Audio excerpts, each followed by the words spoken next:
जब भी इस तरह का सवाल आपको दिया हुआ रहे कि किसी नंबर को किसी अलग अलग डिविजर से भाग दिया जाता है तो उस केस में अलग अलग रिमाइंडर प्राप्त होता है, जहां पर डिविजर और रिमाइंडर के बीच का जो डिफरेंस है वो बराबर होता है। तो ऐसे सवाल को हल करने के लिए क्या करना पड़ेगा, यहाँ पर देखिए कि डिविजर कितना दिया हुआ है 2, 5 और 6 और रिमाइंडर कितना दिया हुआ है 1, 4 और 5। यहाँ पर गौर कीजिए कि दोनों के बीच का डिफरेंस है 1, यहाँ भी दोनों के बीच का डिफरेंस है 1 और यहाँ भी दोनों के बीच का डिफरेंस है 1। ठीक है, तो ऐसे सवाल को सॉल्व करने के लिए हमको क्या करना पड़ेगा कि एक एलसीएम लेना पड़ेगा जो डिविजर का है 2, 5 और 6 और जो नंबर है उसको हमको घटाना पड़ेगा -1, जो डिफरेंस आया है उसको हमको घटाना पड़ेगा।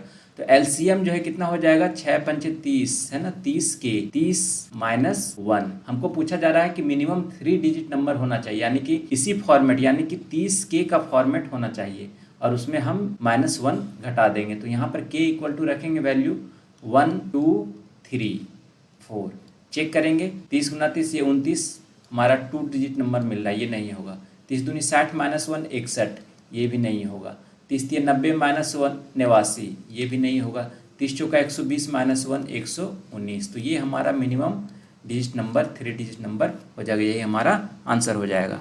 अलजेब्रा के इस सवाल को देखिए, सवाल दिया हुआ है कि अगर cube root of a plus cube root of b equal to cube root of c है, then the value of a प्लस b माइनस c का होल क्यूब प्लस 27 abc का मान क्या होगा। दोस्तों इस सवाल को अटेम्प्ट करने के लिए हम जो फॉर्मूले का इस्तेमाल करेंगे उस फॉर्मूले को हमने यहाँ पे लिख दिया है। अगर x plus y minus z equal to 0 है, then the value of x cube plus y cube minus z cube equal to हो जाएगा -3xyz।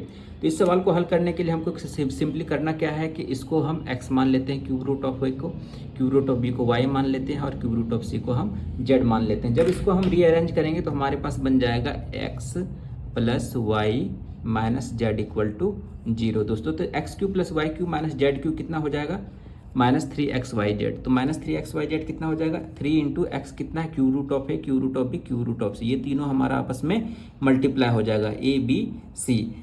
तो यहाँ से बन जाएगा हमारा x cube plus y cube minus z cube. तो एक्स क्यू हमारा कितना बनेगा दोस्तों यहाँ पे, तो ये बन जाएगा ए, और वाई क्यू कितना बनेगा तो ये बन जाएगा प्लस बी, और जेड क्यू कितना बनेगा दोस्तों तो ये हो जाएगा c a plus b minus c equal to हमारा निकल गया -3 into cube root of a b और सी। अब क्या करेंगे दोस्तों कि तीनों का होल क्यूब कर देंगे। ठीक है, ये दोनों तरफ हम क्यूब करेंगे, इधर भी हम क्यूब करेंगे, तो हमारा कितना निकलेगा -3 का होल क्यूब हो जाएगा -27 अब इंटू, और ये क्यूब क्यूब कैंसिल हो जाएगा a इंटू बी इंटू सी। तो हमारा जो आंसर कितना आ जाएगा a प्लस बी माइनस सी का होल क्यूब प्लस 27 ABC। इसको रीअरेंज करेंगे दोस्तों तो हमारे पास इधर क्या आ जाएगा 0। तो हमारा जो ऑप्शन होगा दोस्तों वो हमारा डी होगा।